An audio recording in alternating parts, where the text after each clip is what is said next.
Deputy CM Pawan Kalyan గారు ప్రతిపక్ష నాయకుడు జగన్మోహన్ రెడ్డికి ఏమన్నా బ్రహ్మాస్త్రం ఒక బంగారం ప్లేట్లో పెట్టి అందజేస్తున్నారా, లేకపోతే రత్న ఖచ్చిత సింహాసనాన్ని తయారు చేసి మరీ అప్పచెప్పబోతున్నారా? ఇది జన సైనికులు ప్రశ్నిస్తున్నారు ఇదే అంశాన్ని.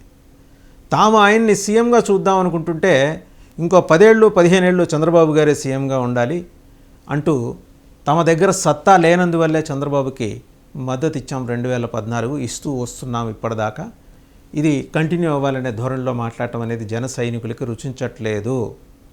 ప్రత్యేకించి తెలుగుదేశం పార్టీకి మాత్రం ఈ విశ్వావసు నామ సంవత్సర ఉగాదిలో మంచి తీపి కబురైతే అందించారు పవన్ కళ్యాణ్ గారు. ఈ మాట జన సైనికులు అంటున్నారు, నెటిజన్స్ అంటున్నారు. బోల్డెన్ హోప్స్ పెట్టుకున్నారు పవన్ కళ్యాణ్ మీద. 21 సీట్స్లో కంటెస్ట్ చేసి 100% స్ట్రైక్ రేట్ తోటి తన సత్తా ఏంటో నిరూపించుకున్న తర్వాత నిన్న P4 సదస్సుకు వచ్చేప్పటికీ అక్కడ తమ దగ్గర సత్తా లేనందువల్లే చంద్రబాబు నాయుడు గారికి మద్దతు ఇస్తూ వస్తున్నాము అనే మాట అంటాం బీజేపీని సైతం విస్మయపరిచింది. గౌరవ ముఖ్యమంత్రి శ్రీ నారా చంద్రబాబు నాయుడు గారికి మద్దతు ఇచ్చాను 2014 నుంచి. అంటే మన దగ్గర సత్తా లేనప్పుడు అది ప్రజలకి ఉపయోగపడే సత్తా కానీ, బలం కానీ, సమర్థత, తెలివితేటలు, ప్రతిభ ఒక నాయకుల దగ్గర ఉన్నప్పుడు అది ఓట్లు చీలకుండా అది ఇస్తే అది ప్రజలకి బలం అవుతుందని 2014 నుంచి నేను అదే పని చేశాను. ఒక పక్క బీజేపీ ఏమో ఆయన్ని దక్షిణాది మోడీగా ప్రొజెక్ట్ చేస్తుంటే ఈయన హఠాత్తుగా P4 వేదిక మీద తమ దగ్గర సత్తా లేదు, ఇది జనసైన్యాన్ని డిమోరలైజ్ చేసే పరిస్థితికి తీసుకొచ్చింది. జనసేన ఒక ఫోర్స్, ఒక కెరటం చాలా ఉధృతంగా అది తీరాన్ని తాకుతున్నప్పుడు ఒడిసి పట్టుకోవాల్సిన ఆ విజయాలను ఒడిసి పట్టుకోవాల్సిన సేనాని తూచ్ ఇదేం లేదు, ఇది అనుభవజ్ఞుడైన చంద్రబాబు నాయుడు గారు ఉంటే కానీ ఈ రాష్ట్రం బాగుపడదు, జగన్మోహన్ రెడ్డి చేసిన దుర్మార్గాలకి మరి ఇవాళ ఆయన ఒక్కడే కరెక్ట్ డాక్టరు, ఆయన మాత్రమే సరైన శస్త్రచికిత్స చేయగలరు, మరి మీరేం చేస్తారు అని జన సైనికులు ప్రశ్నిస్తున్నారు అని బీజేపీ ప్రశ్నిస్తుంది. BJP headquarters in fact Delhi నుంచి చాలా సునిశితంగా ఆయన వ్యాఖ్యలని పరిశీలించింది, పరికించి చూసింది, ఇంటెలిజెన్స్ రిపోర్ట్స్ తెప్పించుకుంటోంది.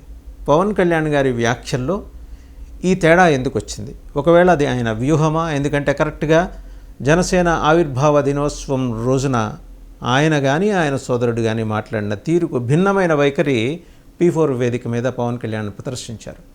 ఆ రోజు ఏం మాట్లాడారు ఆవిర్భావ సభలో? నిలబడ్డాం, నిలబెట్టాం. మనం నిలబడ్డాం, పార్టీని నిలబెట్టాం.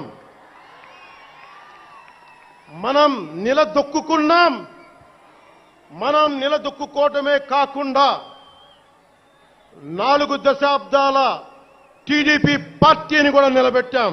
రైట్, మీరు నిలబడ్డారు, 43 ఏళ్ల తెలుగుదేశం పార్టీని నిలబెట్టారు, మీ కార్యకర్తలు జోష్ పెరిగింది. మీ సోదరుడు ఏం మాట్లాడారు? ఇక్కడ పవన్ కళ్యాణ్ గెలిచారంటే అది కేవలం ప్రజలు జన సైనికులు ఇచ్చిన తీర్పు, ఇంకెవరైనా క్లెయిమ్ చేసుకుంటే వాళ్ళ కర్మ అంటూ అక్కడ పిఠాపురం వర్మ గారికి చురకంటించారు. ఆయనకు కాలింది పిఠాపురం వర్మ గారికి. ఆయన తక్కువ తిన్నాడా? 2 రోజులకో 3 రోజులకో ఒక ట్వీటు, 4-5 వీడియోలు ఆయన ఎక్స్ ప్లాట్ఫామ్ మీద పోస్ట్ చేస్తున్నారు, ఇంకా ఇతర సోషల్ మీడియా ప్లాట్ఫామ్స్లో సిగ్నల్స్ పంపిస్తున్నారు. ఉన్న వ్యవహారాన్ని చక్కదిద్దుకుంటూ ముందుకెళ్లాల్సిన పరిస్థితిలో ఈ అక్కర్లేని కామెంట్స్ ఎందుకు చేయాల్సి వచ్చింది అంటే ఇంకో మాట వినిపిస్తుంది. పిఠాపురం వర్మ గారు నిజంగా మనసు పెట్టి పనిచేస్తుంటే 1,00,000 ఓట్ల మెజారిటీతో పవన్ కళ్యాణ్ పిఠాపురం నుంచి గెలిచి ఉండేవారు అని. అయి ఉండొచ్చు కాక, ఆయన మనసు పెట్టి పనిచేశారు కాబట్టే పవన్ కళ్యాణ్ గెలిచారు, తెలుగుదేశం ఓటు ట్రాన్స్ఫర్ అయిందని ఎందుకు అనుకోవటం లేదు అని తెలుగుదేశం నాయకులు ప్రశ్నిస్తున్నారు. మరోపక్క గోరంట్ల బుచ్చే చౌదరి లాంటి వాళ్ళు ఏమన్నారు? చాలా ఎటకారంగా ట్వీట్ చేశారు.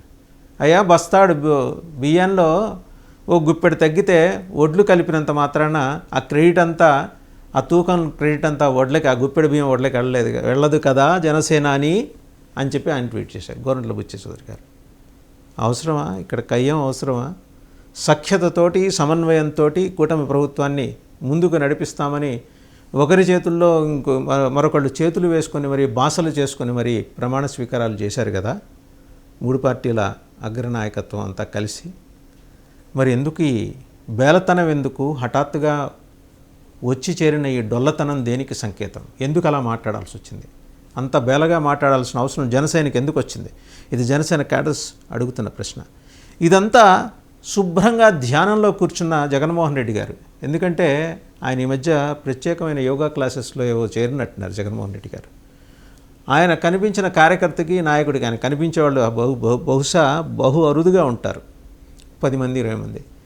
9 ఏళ్ళు మనం ఇలా ధ్యానంలో కూర్చున్నాం, ఇంకొక 4 ఏళ్ళ 3 నెలలు అలాగే ధ్యానిస్తూ కూర్చుందాం, కాలం తిరిగిపోతుంది, ఎన్నికలు వస్తాయి, మనం గెలుస్తాం అని ప్రశాంతంగా ఆయన కూర్చోవటానికి కావాల్సిన మెటీరియల్ అంతా మీరే అందిస్తున్నట్టు కనిపిస్తుంది పవన్ కళ్యాణ్ గారు అంటూ నెటిజన్స్ ట్రోల్ చేస్తున్నారు పవన్ కళ్యాణ్.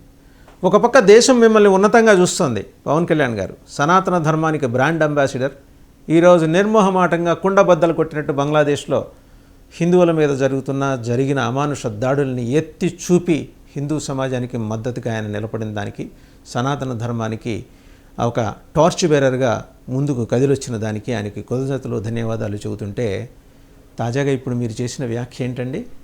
P4 వేదిక మీద నుంచి, పబ్లిక్ ప్రైవేట్ పీపుల్ పార్టిసిపేషన్ వేదిక మీద నుంచి మీరు చేసింది ఏంటి? మా దగ్గర సత్తా లేదు కాబట్టే మేము చంద్రబాబు నాయుడు గారికి పార్టీకి మద్దతు ఇస్తూ వస్తున్నాం. సత్తా లేకపోతే పెంచుకుంటాం.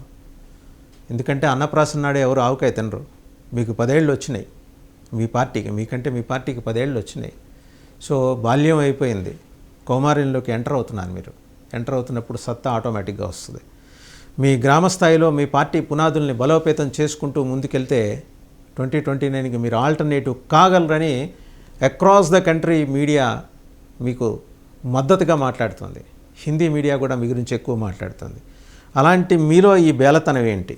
వ్యూహాత్మకంగా ఏదో చంద్రబాబు గారిని మెప్పించడానికి వేసిన సాంబ్రాణి కడ్డీలా, లేక నిజంగానే మీలో ఆ బేలతనం ఉందా?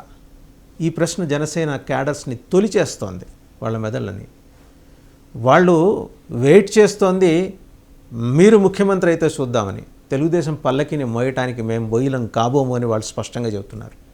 మరి మీరేమో 10 ఏళ్ళు 15 ఏళ్ళు చంద్రబాబు నాయుడు గారే ముఖ్యమంత్రి కావాలంటే తెలుగుదేశం పార్టీ అదేదో సినిమాలో కీలుగురం సినిమాలో శృతి హాసన్ లాగా తెలుగుదేశం పార్టీ క్యాడర్స్ అన్నీ లోపల నవ్వుకుంటున్నాయి. బయటికి ఎలాంటి భావనని ప్రకటించకపోయినప్పటికీ లోపల మాత్రం చాలా సంతోషంగా, చాలా ఉల్లాసంగా, ఆహ్లాదంగా పండగ చేసుకుంటున్నాయి. లోపలే చప్పట్లు కొట్టుకుంటున్నాయి. ఇది అవసరమా పవన్ కళ్యాణ్ గారు అంటూ మీ శ్రేయోభిలాషులు మిమ్మల్ని ప్రశ్నిస్తున్నారు. వారు ప్రశ్నించినంత మాత్రాన మీకు శత్రువులు కాదు, మీ శ్రేయోభిలాషులు. వీళ్ళందరికీ మీరు జవాబుదారీ. ఎందుకంటే ప్రశ్నించడం మీరు జనాలకు అలవాటు చేశారు.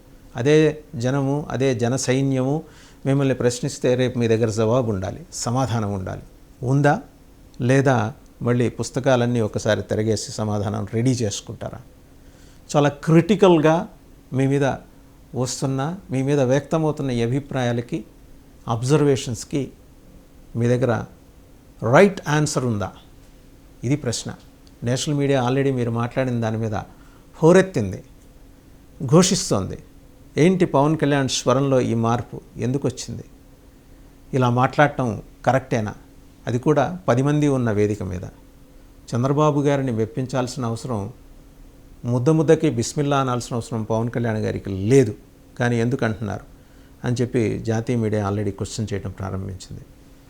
సో ఇదంతా చూస్తుంటే ఆయన ఏదో ఖచ్చితంగా ఒక వ్యూహంతో ఇలా మాట్లాడి ఉంటారని అనుకోవచ్చునా, లేక పిఠాపురంలో రేగిన మంటలను చల్లార్చడానికి జస్ట్ అలా సాంబ్రాణి చల్లారా? These are the questions. ఇవాళ బీజేపీ హెడ్ క్వార్టర్స్ కూడా మీకెళ్ళే చూస్తోంది. మిమ్మల్ని రేపు పొద్దున దక్షిణాది రాష్ట్రాలకి ఎలక్షన్ క్యాంపెయిన్ కోసం మీ సారథ్యంలో బ్రహ్మాండమైన సైన్యాన్ని తయారు చేసుకుందామన్న అనుకుంటున్న బీజేపీ ఆశల మీద పవన్ కళ్యాణ్ నీళ్లు జల్లుతున్నారని చెప్పేసి నేషనల్ మీడియా రాస్తోంది, చూపిస్తోంది. Anyhow, it is up to the deputy CM ఏ రకంగా ముందుకెళ్ళాలి. అలాగే లేదు ఇదే పద్ధతిలో మేము తెలుగుదేశానికి బాసటగా నిలుస్తాం, ఒక 15 ఏళ్ల పాటు చంద్రబాబు నాయుడు గారి ఆధ్వర్యంలోనే అద్భుతంగా పనిచేసి రాష్ట్రాన్ని దేదీప్యమానంగా ముందుకు తీసుకెళ్దాం, ఆ తర్వాతే చూసుకుందామంటే యువకులుగా మీ పార్టీలోకి ఎంటర్ అయిన వాళ్ళు ముసలోళ్ళు అయిపోతారు. రేపొద్దున మీకు మిగిలేది OLX సైన్యం అని జనం ట్రోల్ చేస్తున్నారు. పవన్ కళ్యాణ్ గారు, it is high time for you to review. మాకు సలహాలు చెప్పేంతటి వాళ్ళు అయ్యారా అని మీరు అనుకుంటే విజ్ఞులు ఏమీ చేయలేరు.